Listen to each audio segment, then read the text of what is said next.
Donc on s'intéresse aujourd'hui à la correction du 96 type bac, page 340. Donc c'est un QCM qui part au départ d'un cube A, B, C, D, E, F, G, H. Donc l'avantage d'avoir un cube, c'est qu'en vrai, on va pouvoir utiliser après un repère orthonormé dans l'espace et donc utiliser les équations cartésiennes de plan, les produits scalaires avec la formule x' plus y plus z'. Donc, la première question vous demande de justifier par vrai ou faux les résultats qu'on vous donne. Alors, la première question, on pourrait, si on le voulait, se placer dans un repère et faire les calculs. Donc, moi, j'ai choisi de ne pas se placer dans un repère et d'utiliser de la géométrie vectorielle pure, avec notamment la relation de Schall. Donc, premier calcul qu'on vous demande de faire, c'est AC scalaire AI. Donc, AC scalaire AI, au premier abord, on pourrait même le calculer avec la formule de norme de B fois norme de AC fois cos de l'angle entre les deux. Mais moi, je vais utiliser la relation de Schall pour essayer de simplifier ça. Donc, je vous montre juste où sont les deux vecteurs qui nous intéressent ici. Donc, on a le vecteur AI ici et on a le vecteur AC ensuite ici. Donc, c'est ce qu'on va commencer par faire. Voilà. Donc, on peut donc remarquer que AC, je peux l'écrire avec la relation de Schall, AB plus AC. Alors, pourquoi je dis que AC, c'est AB plus AC?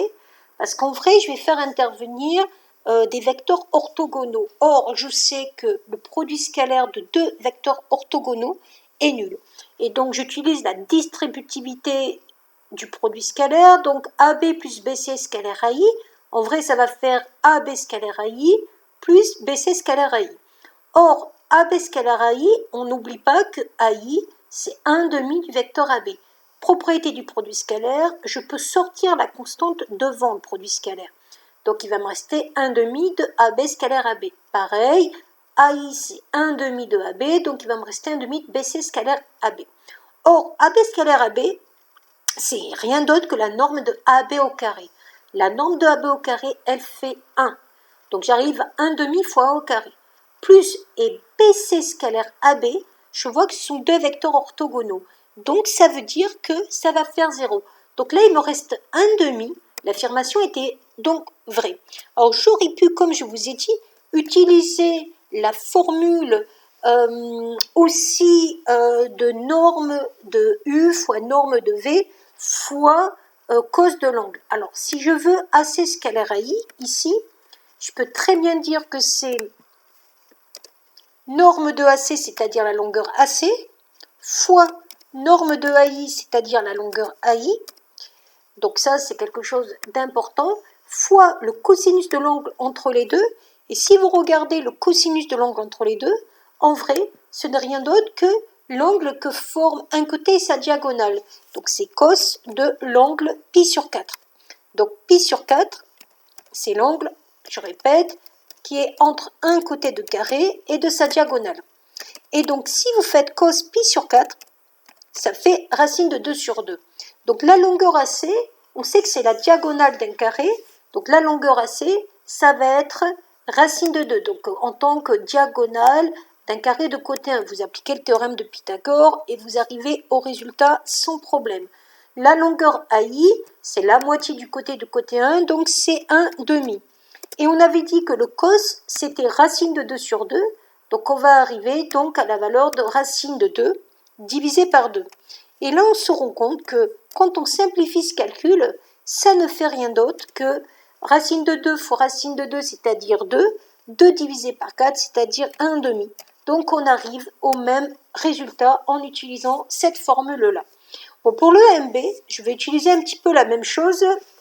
Donc pareil, j'aurais pu le faire en disant I scalaire AB, on peut utiliser la formule norme de U fois norme de V fois le cos, mais c'est encore plus facile parce que AI, c'est 1/2 de AB, 1/2 de AB scalaire AB, c'est 1/2 de norme de AB au carré, égale 1/2. Donc on arrive bien à l'égalité AC scalaire AI. Et pour la troisième égalité, en vrai, je vais faire une petite astuce pour montrer qu'une égalité est vraie, ce qui est assez rapide quelquefois, c'est de montrer que la différence est nulle.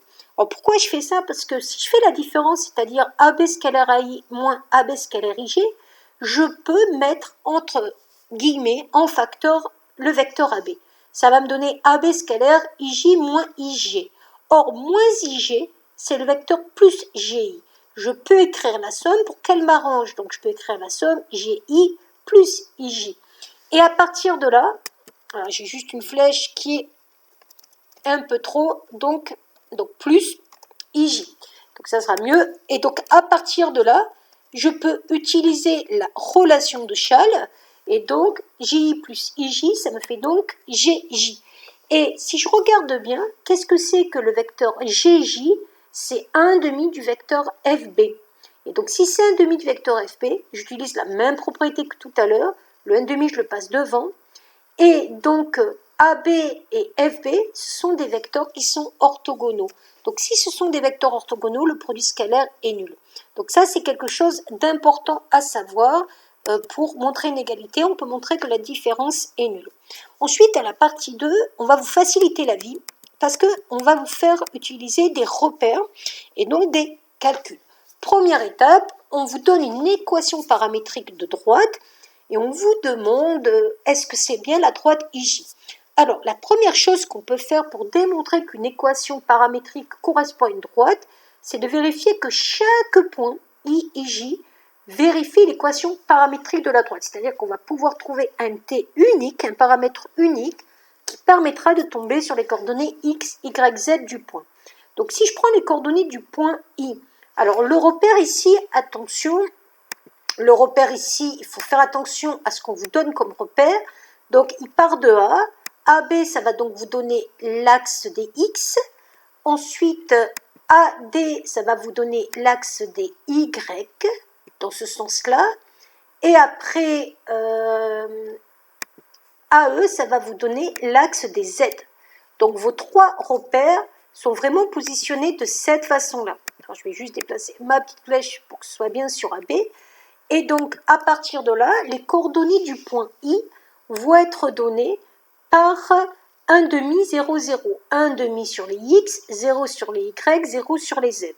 Donc, il faut que 1/2 soit égal à 1 plus T, 0 soit égal à 2T et 0 soit égal à T. Et on voit que là, le T n'est pas le même. Donc déjà, c'est terminé. Cette droite ne représente pas le point, la droite IJ.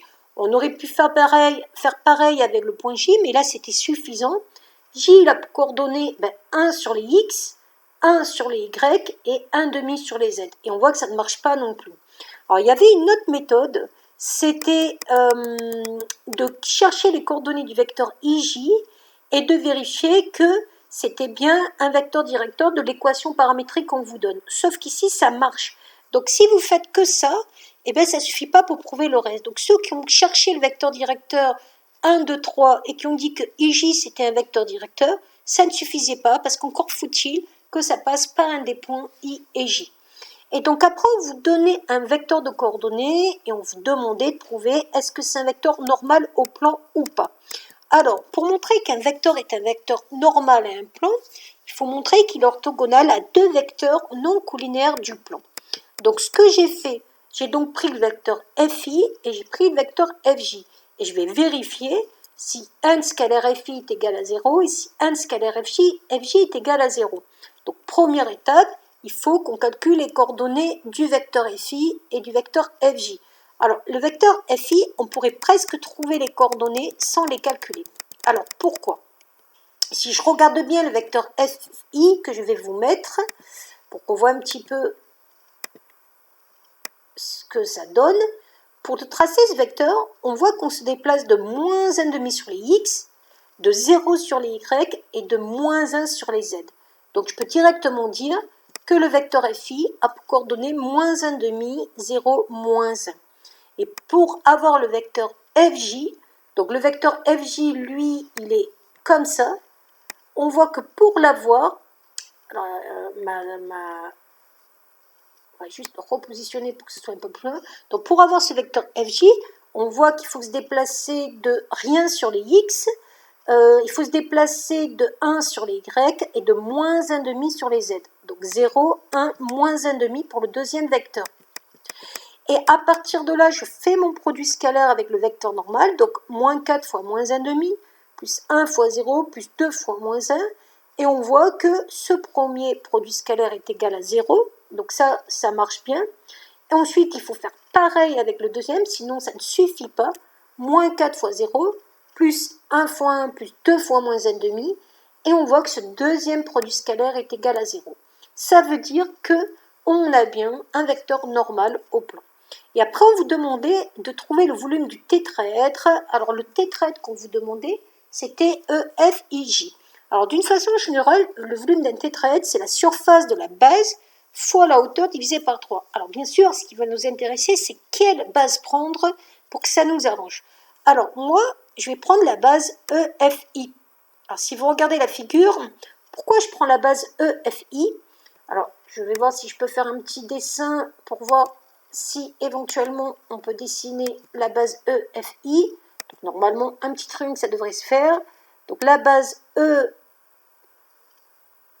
Ah ouais, donc non, on ne va pas le faire comme ça. Donc, la base EFI, en vrai, je la prends parce que je sais calculer sans problème l'aire de ce triangle. Et c'est surtout que quand je prends mon solide EFIJ, la hauteur issue de J, c'est tout simplement la droite qui va passer par J en formant un angle droit.